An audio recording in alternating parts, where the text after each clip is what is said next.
Hello friends, my name is David Clay and I want to welcome you to another video. In this video, I'm going to give you some more instruction in what I'd already previously presented in another video concerning the prayer of St. Paul. I called it the secret prayer of St. Paul. But it's really just the most effective prayer technique that you'll ever learn. It's really the only prayer technique that actually works. You know, I have spent over 50 years in research, beginning, of course, with the Bible, and then, of course, going into Eastern religions and anything in search of, always in search of the truth. That's your experiential truth that I could prove. Prayer, to be effective, should be a formula. Prayer is a formula. True prayer is a formula, as you'll see in just a second when I begin to read to you these different quotes. But Christianity, for some reason, over the past 2,000 years, and I'm talking about all denominations, whether Catholic, Protestant, Baptist, Methodist, Episcopal, Church of England, whatever, it's all one and the same. They have somehow made terrible errors in their decisions relative to spiritual practices and what are effective spiritual practices. I'm just not interested in a spiritual technique that does not give me results. And I know you would not be interested in one either, and I will not give you a spiritual technique that does not present experiential data, proof of the effectiveness of it. And I don't mean proof occasionally. This is what always discouraged me early on with Christian prayer, was that I just never got, you know, if you did get an answer, of course I know there are people that say they get answers all the time, and that's fine, and I appreciate that, and I respect that. But I did not get the answers that I found satisfactory. I expected some phenomenal changes to come about from prayer. And they should, because prayer is simply a spiritual formula, which is the same thing as a physical formula. You know, the formula for electricity in your house that conducts electricity through your house, if you have a splice in the wire, cut in the wire, it's not going to work. I don't care how many times you flip the switch, it's not going to work. You have to have all the components, all the respective components of the formula to make it work. Now, Jesus told us in the Bible, and it's repeated again and again in different ways, we should never ask for things in prayer. We don't have to ask for things in prayer. This is where Christianity has got the whole technique in reverse. They ask for things. They teach us to ask for things. God knows the things we have need of before we ever ask. We need to do it a little bit in reverse. Instead of us doing all the talking, we need to do some of the simmering and listening. As it says in the Psalms, be still and know that I am God. Be still and know that I am God. That's a dictate that you never go wrong in following. Now there's I admit, a lot of misinformation in the Bible.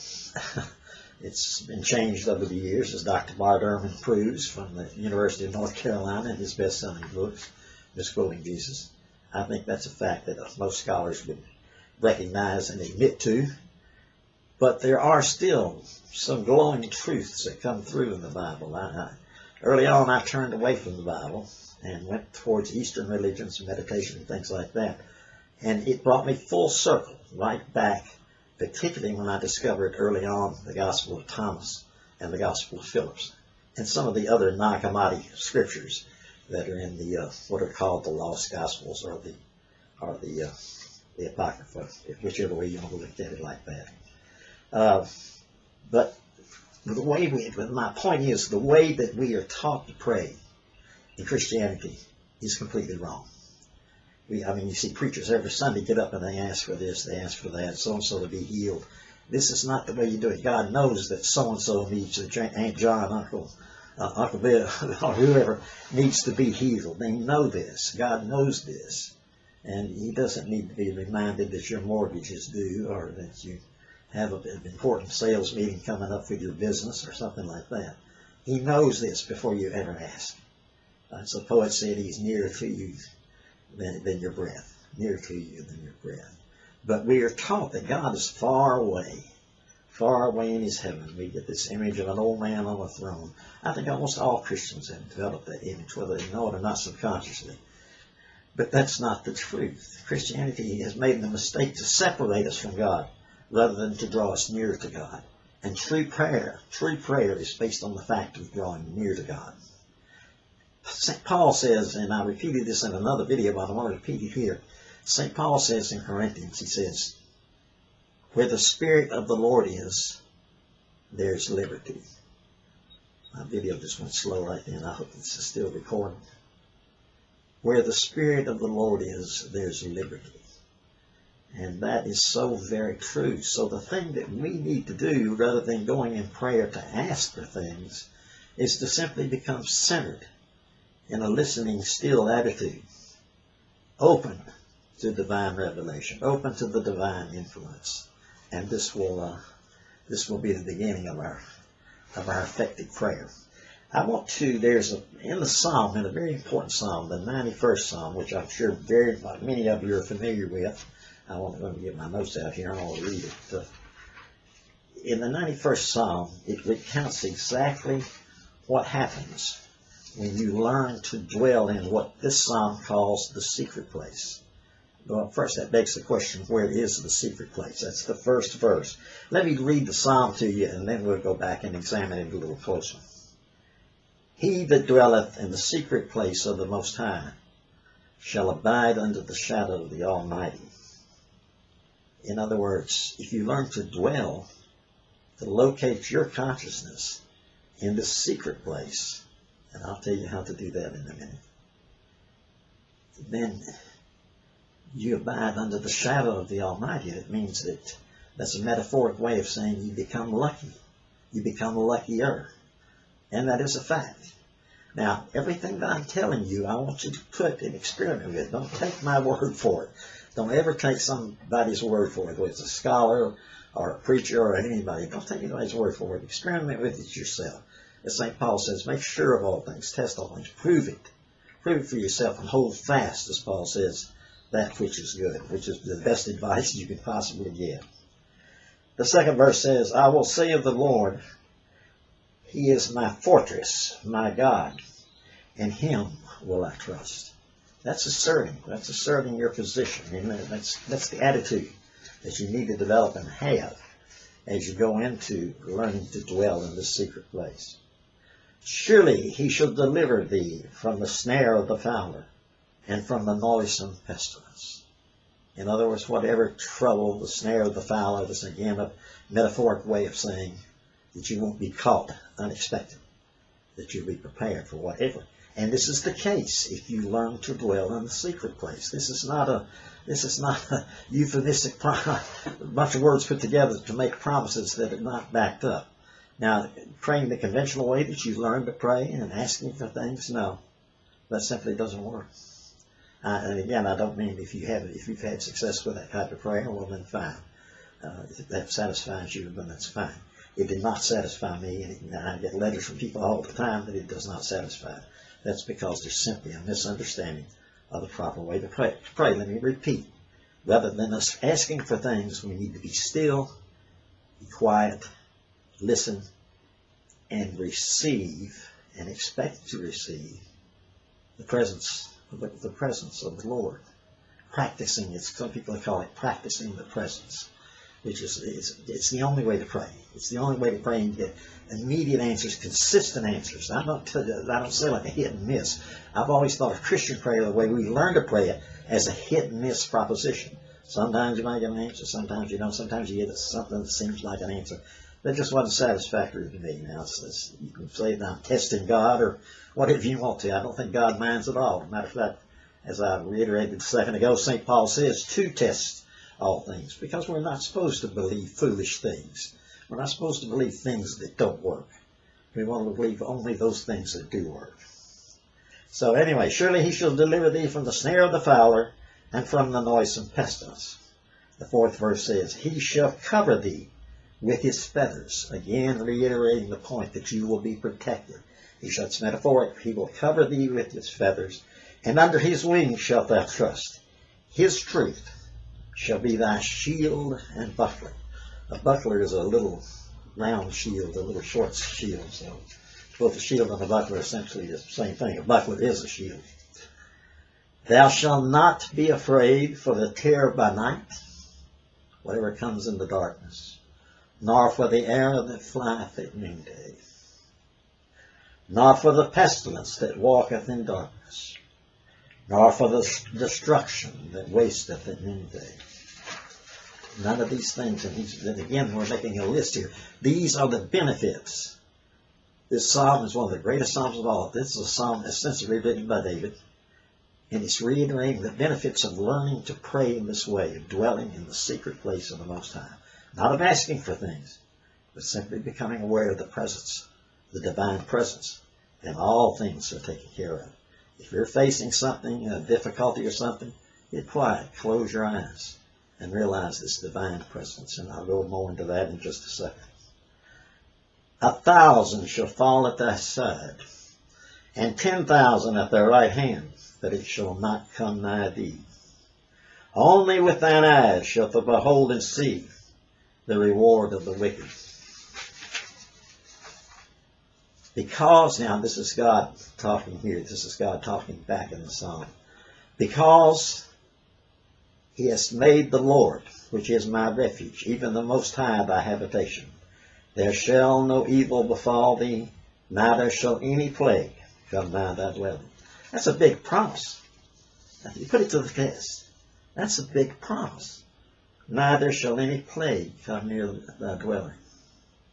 That's a big promise. I don't think with Christian prayers you learn to pray it can make that kind of assertion and be for certain that it will work that way. For he shall give his angels charge over thee, to keep thee in all thy ways. They shall bear thee up in their hands, lest you dash your foot against a stone. The least thing will happen to you. Because the angels, when you dwell in the secret place, the angels, and believe me, there are angels. I've had 5 experiences with angels in my life. I used to, when I was a teenager, and beginning my search, I kind of ridiculed Joseph Smith, founder of the Mormon Church. And I'm not a proponent of Mormonism, I don't mean that. It's just that I thought this story about the angel Moroni that he essentially saw in New York when he was out in the field by himself and gave him these golden tablets and what have you. I thought that was rather a bizarre and kind of fictional, if not a fantastic story, until I saw an angel myself. I no longer make fun of Joseph Smith. No, I quit that. I don't know whether the rest of Mormonism is right or not, but I no longer make fun of Joseph Smith, let me assure you, for saying he saw an angel. I don't know about the golden tablets. I'm not sure about that, but that's up to the Mormons. Thou shalt tread upon the lion and the adder, the young lion and the dragon shalt thou trample under feet. Now here God speaks again. Because he has set his love upon me, therefore will I deliver him. Because you've put your focus, I will set him on high, because he hath known my name. Now what it means there in Hebrew, the word there, let me explain this a little bit. Because he has known my name. Of course, the name of God, in the ancient Hebrews believed God had many names. But what this means, he has known my authority. That word there in Hebrew that's used there is a word that means my prowess, my authority, because you have recognized God's authority and his prowess. He shall call upon me, and I will answer him. I will be with him in trouble. I will deliver him and honor him.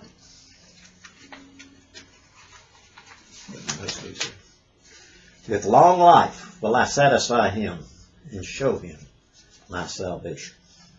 That is, friends, one of the most powerful psalms that you'll ever read. And remember that its purpose is to reiterate and to impress upon you the benefits of learning to pray correctly, of not using vain repetitions and to be seen in the synagogues, as Jesus said.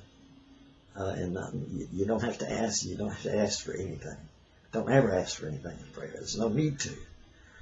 God doesn't need reminding that you need a healing or that someone in your family needs a healing. He doesn't need to be reminded of this. Just center yourself. Before your feet hit the floor in the morning, always center yourself. While you're lying in bed still, become aware. Just close your eyes like I'm going to do now. Let me do it with you one time here and give you an idea of what I'm talking about. Now, some people say they can't visualize. This isn't really necessary to visualize. This is more what I call feelize. You just got to feel. Whatever it takes. If you get an image of a dove flying in, that's the love of the Holy Spirit, that's fine. That's the presence of God. If you get an energy of a sun, the glowing orb coming in, again, that's energy that's representative in your imagination. The human imagination is what connects us to God. You say, well, I can't visualize. Well, I think everybody can visualize. If I say to you, let me give you an example. If I say to you, whatever you do, do not, now, listen to me closely. Do not think of a red apple. No, do not. Don't think of a red apple. Whatever you do right now, do not think of a red apple. And I guarantee you that 99% of you right now, as you listen to this video, you see the biggest, reddest apple in your mind that you could possibly see because I told you not to think of it. So we all have the power to visualize. Sometimes we have mental blocks or anything. But you don't have to visualize. You can just feelize, as I say. Just feel. Feel this connection. Just be quiet. Be still. Lie there in your bed before you ever get up, before your feet hit the floor. And take just maybe at the very most 5 minutes to 2 minutes, 3 minutes. I do it usually about 3 or 4 minutes till I feel that connection. You'll know the difference. You'll know the difference. And once you feel that connection, that's your release. That's your sign. Once you feel that connection, that's your sign that you're ready to go about it. And as you go about your day after that, you also will have different periods in the day when you face something. The other day I had car trouble, and which was very frustrating. And my car went out. When it was eating something, I went back up, and the car wouldn't start, which happens to everybody sometimes. Well, I didn't come to a panic. I didn't jump up and lift the hood up. I really didn't do anything except close my eyes. Close my eyes. That's all I did. Just like I'm doing right now. Until I felt that release. Until I felt that dissension of whatever in my imagination. Sometimes it's a dove. Sometimes it's a glowing sunlight image. But once it reaches me, once I feel it, then there's a release. There's a release. You'll know. You'll know. You'll feel the release. Practice this. You'll see what I'm talking about. Keep a notebook of each time you pray. The car started immediately. The car started immediately. I know it's hard to believe, but it did. That's a fact. I can tell you stories that you simply wouldn't believe. You would say I was crazy or lying or something. But this is the way it works, and it works every time. I have never had this fail. Never have I had this fail. And you don't get quasi-answers. You don't get vague answers. You get immediate. Your car starts. Okay, with that being said, I want to encourage you to keep a notebook as you practice this type of prayer of your results. There's nothing like cold, hard facts right before you to convince you of the efficacy of this, and I guarantee you, you will be convinced. Let me also say this. We're trying to expand and to grow all the time, and to do that, we need your help. I have put a lot of effort, time, and money in this. We have an all-volunteer staff, but we do need help from donors. And you can go to patreon.com/Secrets of Thomas and donate there, or pledge to give us so much support each month.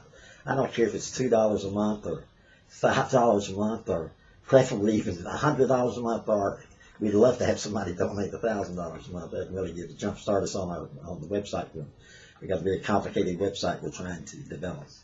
But anyway, if you feel like you have gotten value out of what we're doing, if these materials, these methods work for you, and are beginning to work for you in your life, and you got that information for us, then consider helping us to help others, because we get letters every week from how much the information, surprisingly how much it helps so many people throughout the world, not just in the United States and Canada, but throughout the world. But consider us then. That's my whole point to this thing. I sound like one of those television preachers, not begging for money, but I don't mean to sound that way. But we do need your help. So if you can, and if you feel so inclined and you benefited from this, then consider us the next time you consider helping somebody. All right, until our next video, which is coming up, it is a very interesting video. There's one on the secret behind praying in the name of Jesus.